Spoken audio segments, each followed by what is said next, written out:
So ఆ రోజు గులకరాయి దాడి ఘటనకు సంబంధించి ఏ పర్సన్ అయితే అనుమానితుడిగా తీసుకెళ్లారు అంటే అతను 2 వారాల క్రితమే ఒక పార్టీకి సంబంధించి యాక్టివ్గా పనిచేస్తున్నాడని చెప్పి పనిగట్టుకుని దుర్గారావు అనే వ్యక్తిని తీసుకెళ్లిన పరిస్థితి ఆ రోజు తీసుకెళ్లిన తర్వాత పరిణామాలు అంతా కూడా ఆంధ్రప్రదేశ్ రాష్ట్ర ప్రజలందరికీ తెలుసు. అసలు ఆ గులకరాయి దాడి ఘటనకు సంబంధించి మీ ప్రమేయం ఉందని ఎలా చెప్పారు? అసలు సతీష్కి మీకు సంబంధం లేకపోతే మీ పేరు అతను ఎలా చెప్పాడంట? సతీష్కి నాకు ఒక పేటలో ఉంటాం కాబట్టి మొక్క పరిచయం ఉంది తప్ప మొత్తం సతీష్కి నాకైతే ఎటువంటి సంబంధం లేదండి. ఇది సతీష్ని కూడా బలవంతంగా ఇప్పుడు నన్ను ఎలాగో కొట్టారో ఒప్పుకోమని సతీష్ని కూడా కొట్టి ఉంటారని నాకు మాత్రం బాగా అర్థమైంది. సతీష్ ఆ దెబ్బలో తట్టుకోలేక ఏం చేయాలో తెలియక పోలీసులు బాగా ట్రైనింగ్ అయితే మాత్రం సతీష్కి ఇచ్చారు. కానీ నేనైతే మాత్రం చేయని తప్పుకి నేను ఒప్పుకోవాల్సిన అవసరం నాకు లేదని నేను బలంగా నిలబడ్డాను. సో మిమ్మల్ని ఎన్నో విధాలుగా ప్రలోభ పెట్టుండొచ్చు, కొట్టుండొచ్చు, భయపెట్టి ఉండొచ్చు, చంపేస్తామని బెదిరించి ఉండొచ్చు. మరి మీరు ఎందుకని సరే అంత ధైర్యంగా ఎలా నిలబడగలిగారు? నేను చేయలేదు కాబట్టి నా నమ్మకం అన్నది, నా నిజాయితీ అన్నది ఇప్పుడు ఈ రోజు కాకపోయినా రేపటికైనా బయటేసిద్ది అన్న దాని మీద నేను బలంగా నిలబడ్డాను. ఎందుకంటే ఈ ఘటనకి మాకు ఎటువంటి సంబంధం లేదు, దీనికి సతీష్కి కూడా సంబంధం లేదని నాకు తెలుసు. కానీ పోలీసు వాళ్ళు సతీష్ని ఎంతగానో టార్చర్ చేశారు. అతని చేత బాగా టార్చర్ చేసి ఒప్పుకోకపోతే చంపేస్తాం అది ఇదని కూడా వస్తున్నాయి. దానివల్ల ఇవి జరిగినాయి అని నాకు బాగా అనుమానంగా ఉంది. ఏ సంబంధం లేని వ్యక్తిని మిమ్మల్ని రోడ్డు మీద నుంచి తీసుకెళ్లిపోయిన పరిస్థితి కానీ తీసుకెళ్లిన తర్వాత జరిగిన పరిణామాలు కానీ ఏంటి సార్? నిజంగా మీ మీద థర్డ్ డిగ్రీ ప్రయోగించారా? ప్రయోగించారండి. అంటే ఏం చేశారు? ఏంటి కొట్టారా లేకపోతే? అంటే బల్ల కట్టేసి 2 కాళ్ళు పైకి లేపి అరికాల మీద కర్రలు పెట్టి పైపులు పెట్టి కొట్టారు. దాన్ని ఒప్పుకుంటావా? నీ వెనక ఎవరైనా ఉన్నారా? నువ్వు టీడీపీలో తిరుగుతున్నావు కాబట్టి నువ్వు ఒప్పేసుకుంటే బాగుంటుంది, లేకపోతే ఉమాగారి పేరు కూడా లేపారండి. పెట్టేస్తే బాగుంటుంది, చెప్పేస్తే నువ్వు వెళ్ళిపోవచ్చు అని. నేను చేయని దానికి వాళ్ళు ఎలా వస్తారు? ముందు నేను చేస్తేనే కదా వాళ్ళు రావడానికని, మీరు అనడానికని సరిపోద్ది. నేను చేయనప్పుడు వాళ్ళు ఎందుకు వస్తారని నేను వాదావాదంలో దాంట్లో నువ్వు ఎలా అయితే ఎనవ మాట నీకు ఎలా చేయాలో మాకు తెలుసని వాళ్ళు నన్ను బాగా బలవంతం పెట్టడం చేశారు.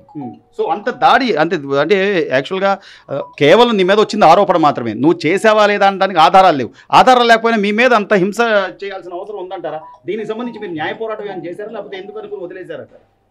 మాకన్నది మేము ఒక ఆటో డ్రైవర్ అండి. నేను ఎటువంటి చేయాలన్నా కానీ నా వెనక సపోర్ట్ కావాలి, నా వెనక రూపాయి అన్నది ఏమి ఉండదు. వీళ్ళు గట్టిగా బెదిరిస్తే ఇలాంటి ఒప్పుకుంటే వీళ్ళు కేసు క్లోజ్ చేసుకొని మేము పట్టేసుకున్నాం అది ఇది అని చెప్పుకోవడానికి అయితే జరిగింది. కానీ ఇది ఎటువంటి తప్పు మేము చేయలేదని జనాలందరికీ తెలుస్తుంది, మీ ప్రెస్ మీట్ వాళ్ళందరికీ తెలిసి మన లాయర్ గారు అందరికీ తెలుసు. కానీ చేయని తప్పుకి ఇలాగా శిక్షించడం చాలా కరెక్ట్ కాదు ఇది. సో సతీష్ అయితే ఈ పని చేసి ఉన్నాడు. ఎందుకంటే మీకు తెలుసు ఇక్కడ ఈ లొకాలిటీలో ఉన్న పిల్లలు ఎలాంటి వాళ్ళు రోజు గడిచితే కానీ వాళ్ళు ఖచ్చితంగా పనులకు వెళ్ళే పరిస్థితి, అలాంటి వ్యక్తి చేసి ఉంటాడంటారా? మీ అభిప్రాయం మీరేమనుకుంటున్నారు? సతీష్ కూడా ఇలాంటివి చేయడండి. సతీష్ ఏంటంటే ఆకతాయి పిల్లవాడు అని తెలుసు, కానీ సతీష్ ఇలా చేస్తాడని కూడా మేము కళ్ళ కూడా అనుకోలేదు. సతీష్ని బలవంతంగా ఒప్పించారని మాత్రం మాకు బలంగా కనపడుతుందండి. అతన్ని చూసినప్పుడు నేను నాకు అనిపిస్తుంది సతీష్ ఏడ్ చేస్తున్నాడు, కళ్ళం నీళ్ళు తిరుగుతున్నాయి. ఆ టయానికల్లా టక్మని మళ్ళీ నన్ను చూసేసరికి ఎక్కడ నేను చేయలేదన్న కావాలని నన్ను ఒప్పించారని చెప్తాడేమని అమ్మటే తను తీసుకెళ్ళి వేరే రూమ్లో వేస్తారు. సో ఓవరాల్గా అయితే న్యాయం గెలిచింది అనుకుంటున్నారా సార్? మీ పక్షాన మీడియా కానీ ఇలాంటి న్యాయమూర్తులు కానీ మీ పక్షాన ఉన్నారనుకుంటున్న న్యాయవాదులు? నాకు నా వెనక న్యాయవాదులు వీళ్ళందరూ సపోర్టు, మీడియా సపోర్టు, మా వడ్డర సంఘం సపోర్టు వీళ్ళంతా చేయబట్టి ఈ రోజుకి నేను లోన కూడా నేను చేయని దానికి నేను ఒప్పుకోవాల్సిన అవసరం నాకు లేదని నిజాయితీ నిలబడ్డా కాబట్టి న్యాయమే గెలిచింది అని నాకు బలంగా నమ్మకం. న్యాయం గెలిచింది. మీరు ఒక లాయర్ గా ఉన్నారు, మీకు తెలుసు ఇలాంటి ఘటనల్లో ఏ తరహాలో ప్రవర్తిస్తారు పోలీసులు అనేది కూడా చాలా స్పష్టంగా తెలుసు. చాలా క్లియర్ గా చెప్తున్నాడు దుర్గారావు, నేను ఏ తప్పు చేయలేదు కాబట్టి బలంగా నిలబడ్డాను, కానీ ఆ పిల్లోడు చిన్నోడు కాబట్టి ఒప్పేసుకున్నాడు, నా పేరు మాత్రం లేదు ఇందులో అని చెప్పి చివరిలో వదిలేశారు. కానీ నన్ను మానసికంగా శారీరకంగా హింసించారని మాత్రం చెప్తున్నారు. దీనికి ఎవరు మేడం బాధ్యులు ఎవరు? ముఖ్యంగా పోలీస్ ఆఫీసర్లు ఎప్పుడైతే థర్డ్ డిగ్రీ వాడతారో వాళ్ళ ఉద్యోగాల నుంచి వాళ్ళని సస్పెండ్ చేయాలి. ఒక వ్యక్తి నేరం చేశాడా లేదని అతను చెప్పింది రాసుకుంటే, కొట్టిన తర్వాత అతను చెప్పింది రాసుకుంటే ఇక ఎంక్వైరీ ఎందుకు, విచారణ ఎందుకు? మీరు బ్యాక్గ్రౌండ్ ఎంక్వైరీ చేయాలా? అతను 4 కొడితే నిజాలు చెప్తాడా? ఈరోజు మీరు ఎంత దారుణంగా కాళ్ళు చేతులు బల్లలకు కట్టి అదేదో సినిమాల్లో చూపిస్తే అందరూ వింత విచిత్రం అనుకుంటారు. కళ్ళ ముందు ఇంత కిరాతకంగా దారుణంగా అయినా సరే పోలీసువాడు బుద్ధి అతనికి తెలుసులేండి. ఆటో వేసేవాడు కదా, ఎన్ని చోట్ల ఆటోలు ఆపుతారు, ఎన్ని చోట్ల రాంగ్గా ఫైన్లు రాస్తారు అన్నీ తెలుసు. నిజం ఒప్పుకున్నా ఒప్పుకోపోయినా ఒకటే శిక్షలు కాబట్టి ఇలా బుద్ధి తెలుసుకున్నాడు కాబట్టి 3 బిడ్డల తండ్రి ఈరోజు ఎంత తన్నులు తిన్నా నిజాన్ని నిర్భయంగా చెప్పాడు. నాకు తెలియదు దీంట్లో ఈరోజు సతీష్ని 4 కుమ్మి దుర్గారావు పేరు చెప్పించారు. దుర్గారావు 4 కుమ్మి బోండా గారి పేరు చెప్తుంది. అంటే బోండా గారి పేరు చెప్పు, నువ్వు బోండా గారు వెనకాల తిరుగుతావు, బోండానే జగన్మోహన్ రెడ్డి గారు వచ్చారని రాయేసి కొట్టాడని చెప్పు, ఇవంతా కూడా చెప్పిస్తే నేనే చెప్పించలేదు సతీష్తో. బోండా గారి పేరు ఎందుకు రాస్తున్నారంటే ఈరోజు విజయవాడ నగరంలో సింహగర్జన ఆయన ద్వారా బయటకు వస్తుంది. ప్రశ్నించాలంటే ఆయన వల్లే అవుతుంది. ఈరోజు కావాలని జగన్ని కుట్రపూడితంతో రాయేసి కొట్టి చంపించబోయాడు. దానికి డబ్బులు కూడా దుర్గారావుకి ఇచ్చాడు. ఇదంతా క్రియేటివిటీ చేస్తూ అదే టైంకి సతీష్ పుట్టినరోజు ఏదైతే పుట్టినరోజు పార్టీ చేసుకుంటారు కదా, కేకులు కట్ చేసి, సో జగన్ గారిని కొట్టిన సెలబ్రేషన్ చేసుకుంటున్నారంటూ ఆ ఫోటోలు చిత్రీకరిస్తూ ఈరోజు సతీషే ఆ సెలబ్రేట్ చేసుకుంటారన్నారు. ఈరోజు సతీష్ 2 చేతులు ఈ రకంగా గూనిగా ఉండే వ్యక్తి, చెయ్యి ఇరిగి యాక్సిడెంట్ అయ్యి వారం రోజుల క్రితం ఆ కట్లు తీసుకున్న వ్యక్తి గురి చూసి ఎలా అమ్మా స్పిన్ బాల్ కొట్టినట్టు కొట్టాడా?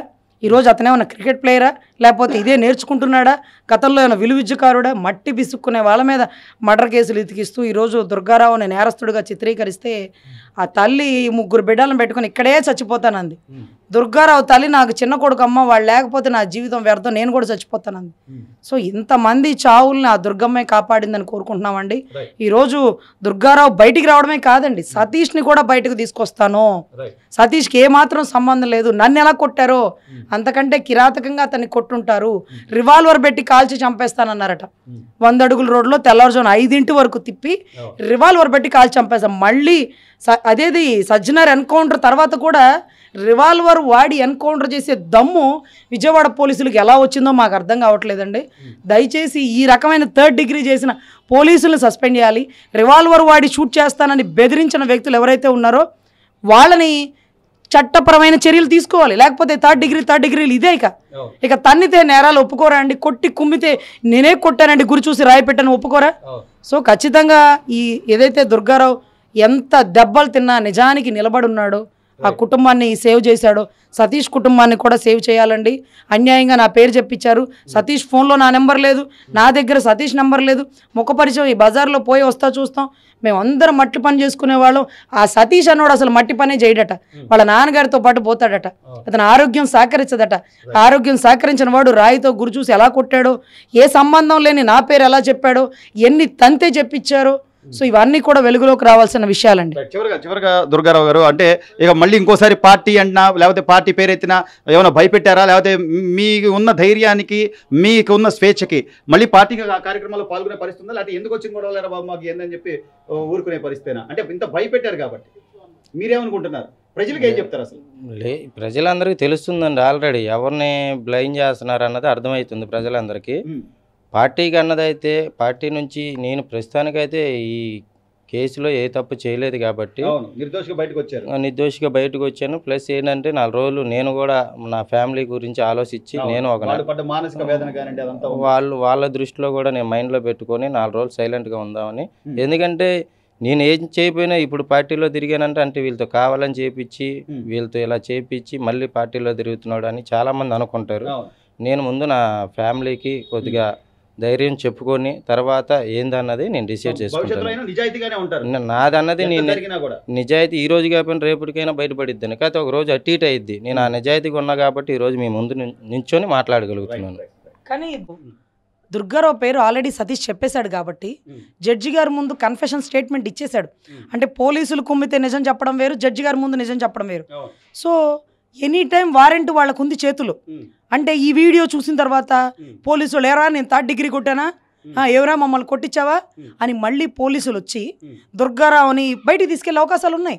ఏంటంటే మాకు వారెంట్ ఉందండి, సతీష్ చెప్పాడు దుర్గారావే చేపించాడు, ఎంక్వైరీ కోసం తీసుకెళ్తున్నాం వద్దంటారా అంటారు. కానీ ఎంక్వైరీ కోసం తీసుకెళ్లే అధికారం వాళ్ళకు ఉంది.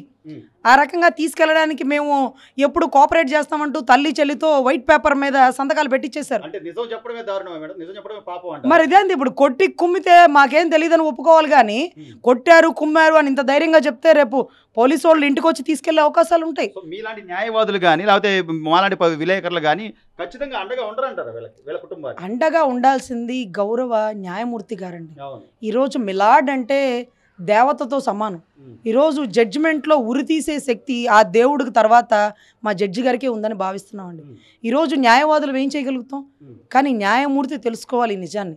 ఇంత ధైర్యంగా నిజాన్ని చెప్పిన దుర్గారావుని ఇదే అదును చూసుకొని రేపు పోలీసు వాళ్ళు ఇంటికి వచ్చి ఎవరా కాళ్ళు చేతులు పైకి పెట్టి కొట్టావని మీడియా ముందు చెప్తావా, మా ఉద్యోగాలు ఓడబిక్తావా అంటే, సార్ నన్ను కొట్టారు, సతీష్ని కొట్టి సతీష్తో నా పేరు చెప్పించారు, నన్ను బాగా కొట్టి బోండా గారి పేరు చెప్పించబోతున్నారు. సార్ చస్తే చస్తాను, కానీ నిజాన్ని ఒప్పుకోవాలి, అంతేగాని దోషిగా చచ్చిపోవక్కర్లా. నిర్దోషిగా నాకేం సంబంధం లేదని మీ చేతిలో చచ్చిపోయినా పర్లేదు, నేను మాత్రం నిజమే చెప్తానంటున్న దుర్గారావుకి రేపటి రోజు వారెంట్ ఉంది కాబట్టి ఎనీ టైం రావచ్చు. అయినా వైట్ పేపర్ల మీద వాళ్ళ అమ్మగారితో వాళ్ళ భార్యతో సంతకాలు పెట్టించుకున్నారు. ఇవంతా కూడా కుట్రకోణం అని దయచేసి న్యాయమూర్తి గారు గమనించి దుర్గారావు నిర్దోషిగా విడుదల చేయడమే కాకుండా దుర్గారావు కోసం వచ్చే పోలీసు వారి మీద ఒక నిఘా పెట్టి ఉంచాలి. రేపటి రోజు ఎంక్వైరీ అని తీసుకెళ్తారు, మళ్ళీ ఇదే మాదిరిగా కుమ్ముతారు. రేపు వచ్చి దుర్గారావు ఏం చెప్తాడో తెలుసా, అది అలాగా మీడియా వాళ్ళు చెప్పమంటే చెప్పారండి, లాయర్ గారు చెప్పమంటే చెప్పానండి, అసలు వాళ్ళు అలా కొట్టలేదండి, నేను ఎందుకు అలా చెప్తాను, కానీ వాళ్ళు ప్రలోభ పెట్టారు. అలా చెప్పేవాడైతే మేడం ఇంత జరిగిన ఘటనలో అతను ఎలాగైనా ప్రలోభ పెట్టచ్చు, డబ్బులు ఇస్తామనొచ్చు, లేకపోతే చంపేస్తామని చెప్పి ఇంత ప్రలోభ పెట్టినా కూడా మీరు అలా చెప్పే అవకాశాలు ఉన్నాయా సార్, లేదా గట్టిగా నిలబడతారా? ఇప్పుడు ఎట్లా నిలబడ్డారో అలాగే నిలబడే పరిస్థితి ఉందా? నేను అన్నది అలా చెప్పమన్నా కానీ నేను చెప్పనండి. ఎందుకంటే నా నిజాయితీకి నేను నిలబడతాను. ఏం జరిగిద్దో తర్వాత సంగతి తర్వాత.